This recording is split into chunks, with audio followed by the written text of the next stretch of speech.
Hello, and welcome to Mass Effect 2, the continuing adventures of Tristan Shepard. Completed a Mass Effect 1 run through with this character a while back, and now it's time to move on to Mass Effect 2. Tristan is a spacer ruthless, and he's also a Fail-Shepard. I introduced him in the last series. I'll do a little bit to introduce him again in this series as well. But first off, let's get him imported. Let's import this dude from Mass Effect 1.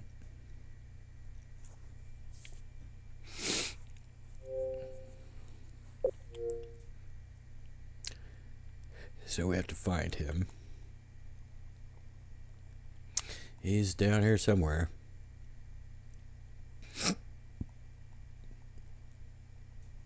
Alright, that's the one I want right there. I don't know why I have so many level 55 versions of him.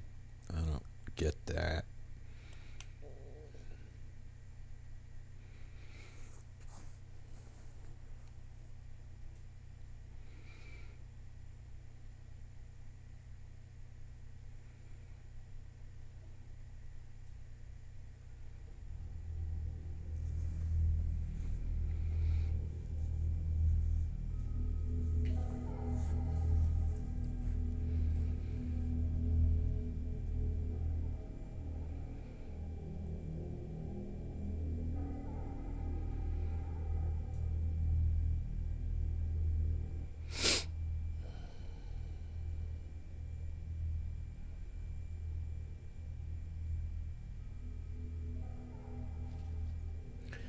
What's it doing on Veteran? We're going to play this on Insanity. Although, I must admit, my first two Insanity runs were as an engineer, and I guess they were okay. But I've really grown accustomed to the Adept class. Mainly because that singularity is so powerful, and being able to hold enemies in place. Particularly, you get a Krogan charging at you. You just toss singularity at them and hold them in place while you shoot the crap out of them. And now I'm kind of actually dreading playing as an engineer again, but we'll see how we do. Freedom's Progress is going to be a problem, I'll bet. But we'll see. And I can't believe anybody would ever have this on. And, of course, I want control over my squad mate's power usage. There's no way I want them deciding on their own what to do. So we're going to play this on Insanity. I really am interested in the story, of course. But I'm also interested in the gameplay, and anybody watching this might be interested in the gameplay as well. And would probably want to see, some more challenging gameplay than playing it on a lower difficulty level. Alright, so let's talk about Tristan here. Of course, he's at level 60, which means we start Mass Effect 2 at level 5. At level 50 to 59, you start at level 3, and below that, you start at level 1. And a non-import game, I think you start at level 0. I'm not quite sure how that works. And he was an engineer. I don't holding to one class throughout the trilogy. I've never felt obliged to do that, but I am going to do that. For Tristan here, he's part of his makeup, his psychological profile. Look at that, marked me as Paragon. Even though the ending we got in Mass Effect 1 was Renegade. How interesting. We had a Renegade ending in Mass Effect 1, but it still shows up as being Paragon here. This is because I glitched up my score in Mass Effect 1.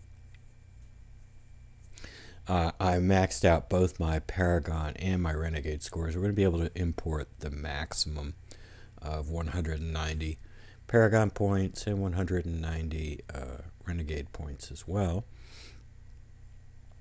And I did that specifically for Mass Effect 2 because I want to be able to have the freedom to pass persuade checks if necessary, and it becomes considerably easier to pass persuade checks if you import the maximum number of morality points from Mass Effect 1.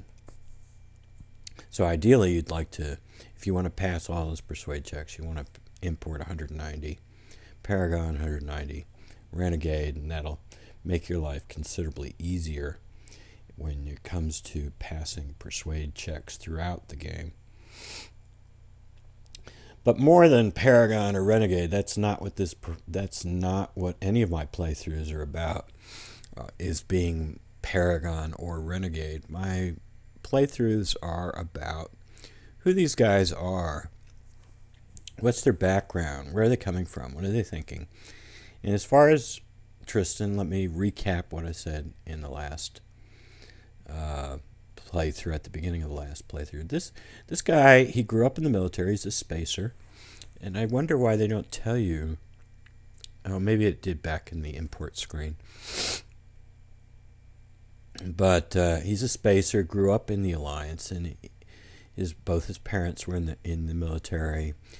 And he, from a young age, wanted to be in the military, and he wanted to be a hero. But he was also attracted to tech stuff and being an engineer. And that kind of made him look like a nerd. He didn't like that. He wanted some way to overcome that, of being seen as a nerd. And his break came on Torfin. And the story on Torfin is he led the assault on this slaver base on the moon of Torfin.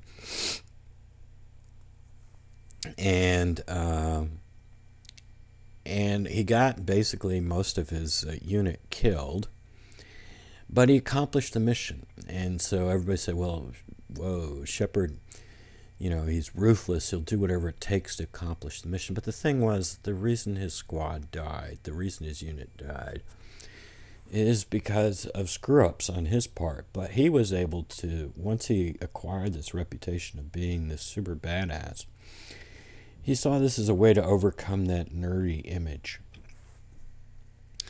And so he's kind of stuck to that, trying to come across as super badass.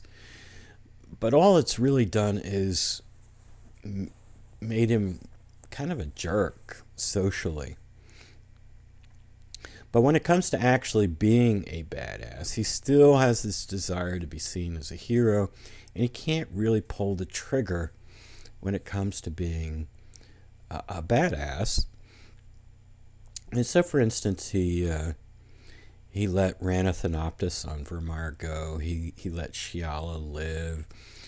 And rather than killing Rex himself, as you see, Erdnot Rex was terminated by Ashley Williams during the mission on Vermeer. I'm thinking this Shepard Tristan here actually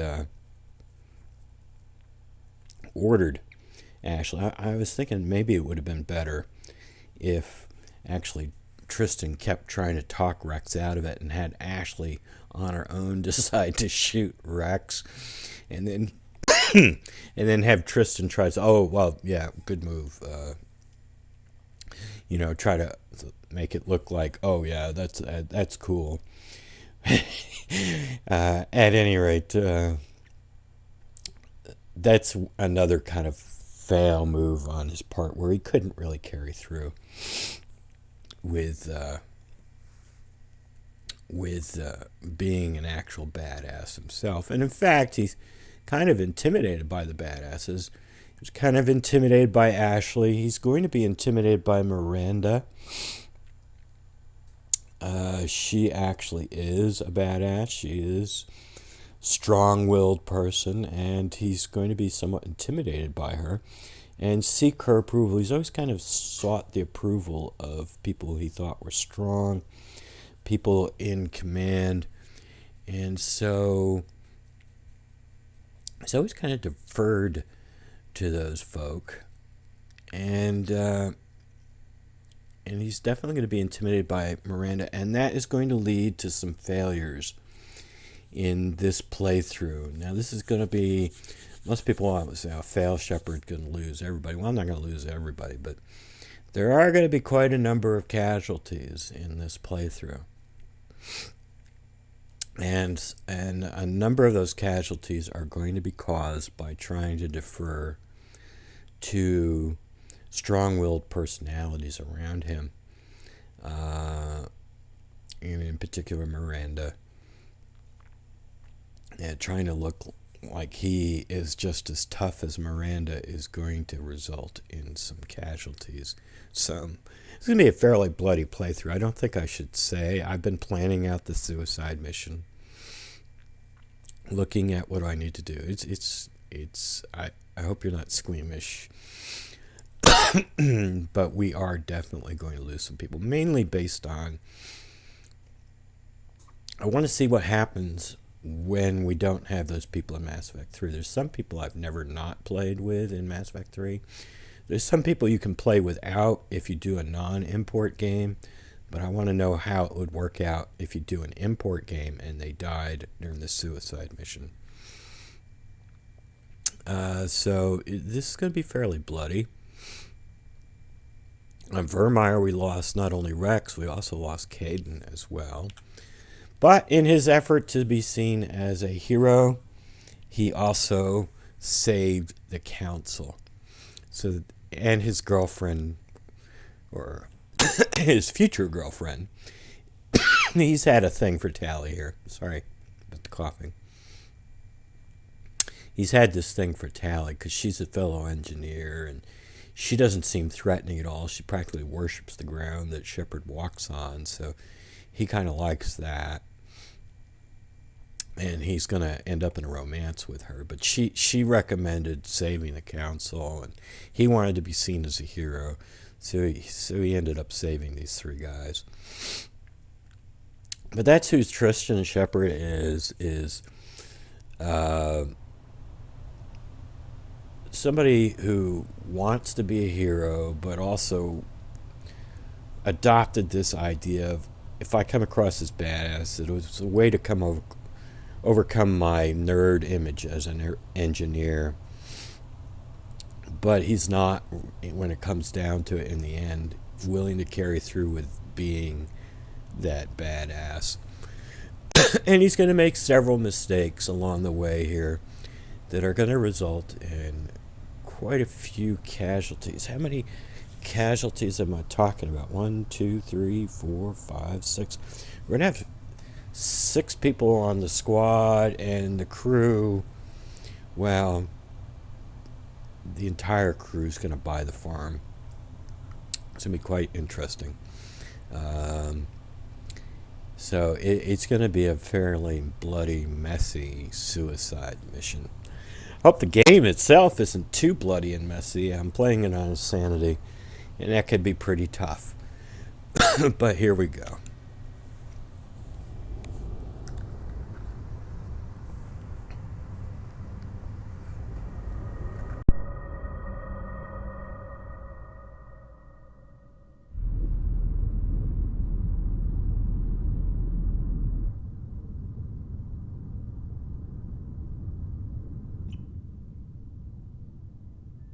Shepard did everything right. More than we could have hoped for. Saving the Citadel, even saving the Council. Humanity has the trust of the entire galaxy.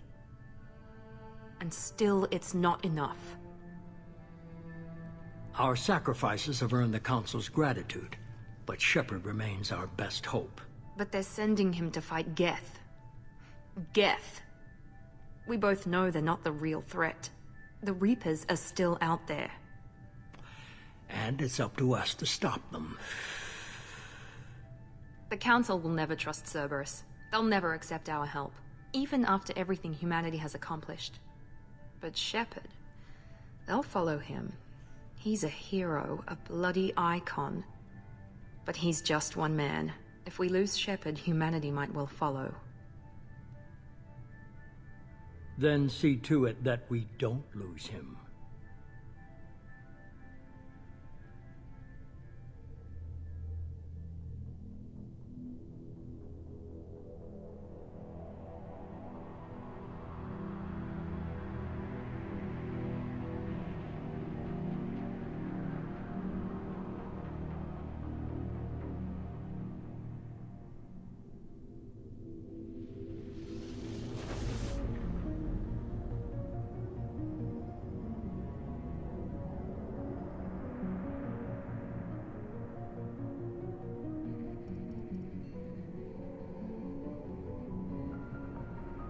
Disengaging FTL drives. Emission sinks active. Board is green. We are running silent. We're wasting our time.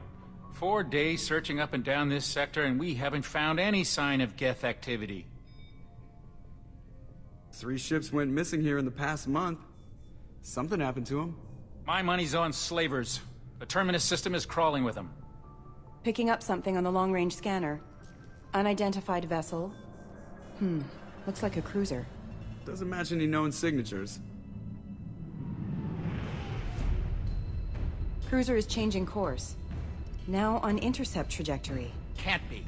Stealth systems are engaged. There's no way a Geth ship could possibly... It's not the Geth. Brace for evasive maneuvers!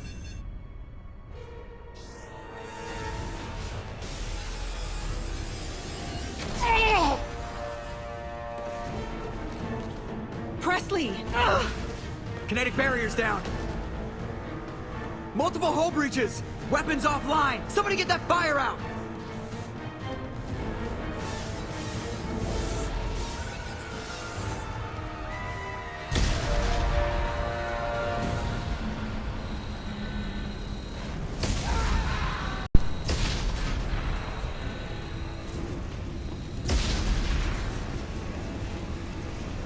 Shepard!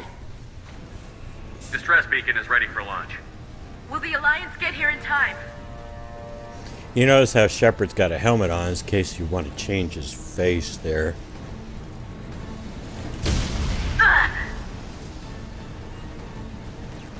I'm not doing this just so they can find our frozen corpses. Get everyone onto the escape shuttle. Joker's still in the cockpit. He won't abandon ship. I'm not leaving either. Get to the damn shuttle.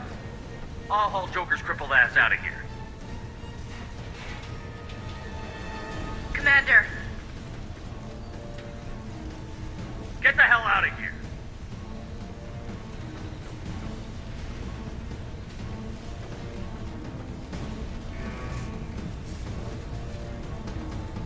everybody in. Go, go, go!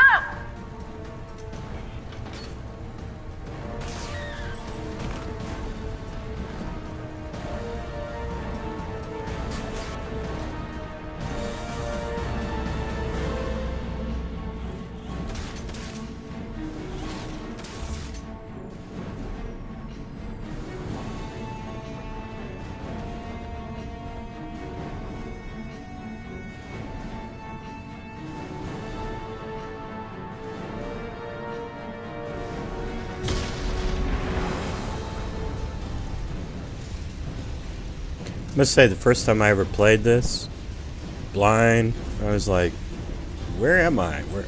I don't get it, because I'd only played Mass Effect 1 once. And so I was kind of lost as to where to go. Mayday! Mayday! Mayday! This is SSV Normandy! Oh, I can't get in my cabin? Oh no!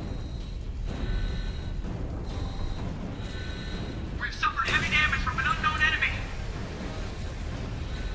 Come on, baby, hold together. Hold together. Oh no! My galaxy map's all wrecked.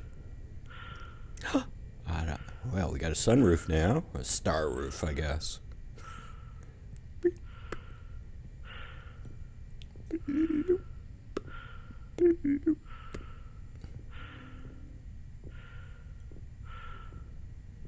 Wonder why they're not tied down.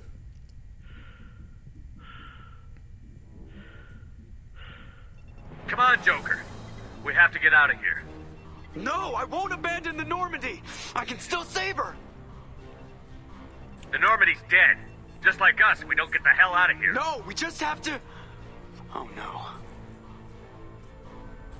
They're coming around for another attack.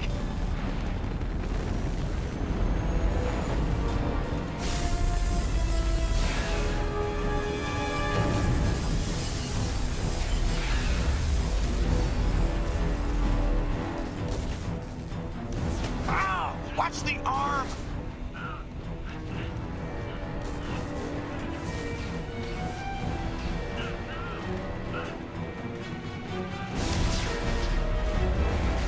At this point, Shepard should dive in to the thing instead of looking around. Commander! That's a fail move.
Commander Shepard has been recovered.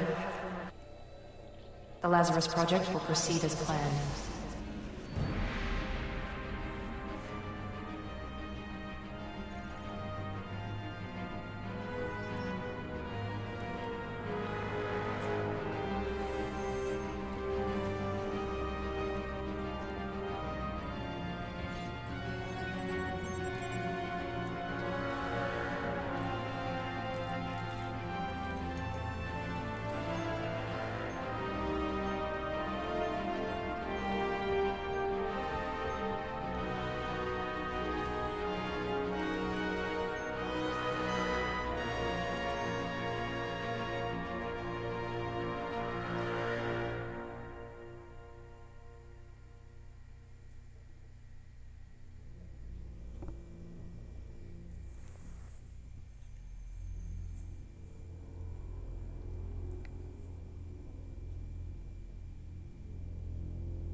Yeah, it looks alright. We'll go with that.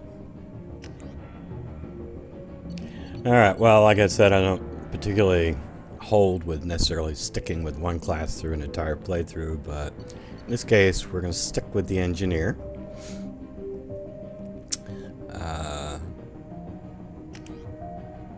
And I'm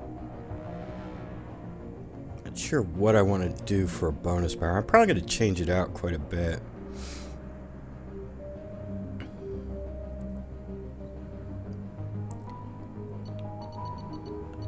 Against collectors, I'll probably go with Reeve. Slam is also good. But I think I'm going to go with Armor Piercing for now.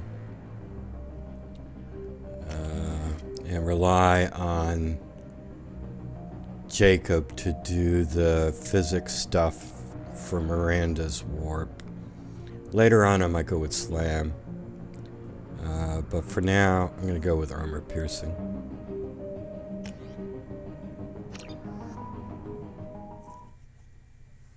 Probably going to get Morden first.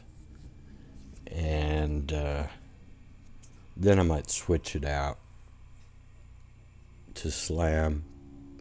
But for Morden's mission, I want Armor Piercing. And for Freedom's Progress, I want Armor Piercing.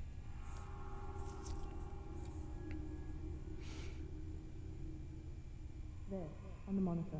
Something's wrong. He's reacting to outside stimuli, showing an awareness of his surroundings. Oh my God, Miranda, I think he's waking up. Damn it, Wilson. He's not ready yet. Give him the sedative.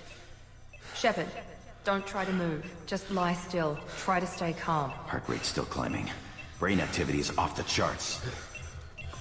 Stats pushing into the red zone. It's not working. Another dose. Now. Heart rate dropping. Stats falling back into normal range. That was too close. We almost lost him. I told you your estimates were off. Run the numbers again.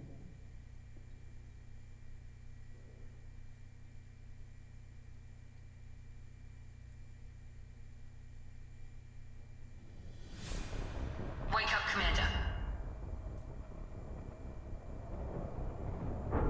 Shepard, do you hear me? Get out of that bed now. This facility is under attack.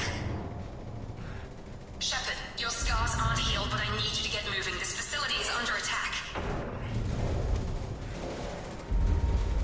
There's a pistol in the locker on the other side of the room. Hurry! Oh, shush, Miranda. Grab the pistol and armor from the locker. Alright, level 5. 190 Renegade, 190 Paragon. You don't have time to wait around, Shepard. Grab your weapon and armor.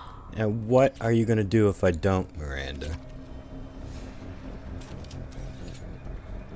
This pistol doesn't have a thermal clip. It's a med bay.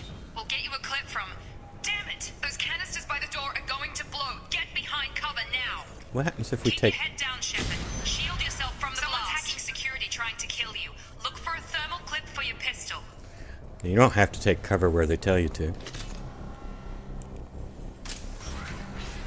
Looks like they set up a barricade to try holding the mechs off.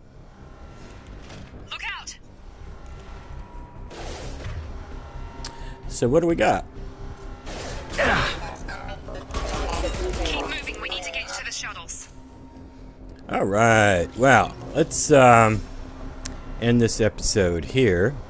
In the next episode, we'll level up Shepard and we will get to the shuttle bay in the next episode. Until then, I should note, I'm going to try to keep these videos to about 25 minutes. I think that's an ideal length. It's not too long. You can watch it in less than half an hour. And, but I also don't think they should be too short either. I think 25 minutes, but if you have any better suggestion, let me know. Until next time, have a nice day.